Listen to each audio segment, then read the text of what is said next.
Hi friends, ఇంకైతే కాకరకాయ కారం అయితే రెడీ అయిందండి. నేను చెప్పినట్టుంది నా వ్యవహారం ఈరోజు మనసు పెట్టి చేయాలా ఏదన్నా అని. నేనేం చేసా, ఇప్పుడు వీడియో తీశాను కదా, ఇంకా మంట బాగా పెద్దది పెట్టి వీడియో అప్లోడ్ చేస్తున్నా. ఇక్కడేమో కాకరకాయలేమో కొంచెం మాడిపోయినాయి, మరి కొంచెం పచ్చగా ఉంది అన్నమాట. ఆ మాడిపోయిన కొంచెం గబగబా తీసేసా. మళ్ళీ ఈయన చూశారనుకోండి తిడతాడు.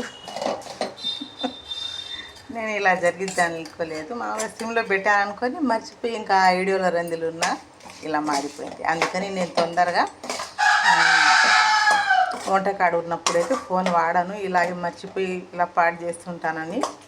అది అన్నమాట ఫ్రెండ్స్. నేనైనా మీకు కూడా ఎప్పుడన్నా ఇలా అయిందా? ఇంకైతే ఇది కారం మిక్సీ పట్టేసా.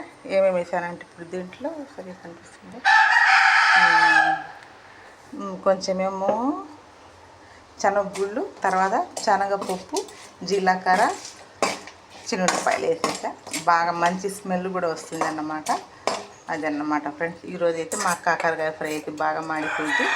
నేను యూట్యూబ్ వీడియోలో ఉండే పనిలో అది అన్నమాట. ఇంకా ఎప్పుడు అలా చేయకూడదు. తొందరగా వంట గదిలో ఫోన్ అయితే నేను వాడను, ఇలా జరుగుతుంటుంది అన్నమాట. ఎలాగోలా గబాలను చూడబట్టి ఈ మాత్రం అన్న మిగిలింది, లేకపోతే ఈరోజు నాకు తిట్లు పడి మా ఆయన చేతిలో ఇంకా చేయటానికి కాకరకాయలు కూడా లేవన్నమాట. ఇప్పుడు సరే ఉంటా.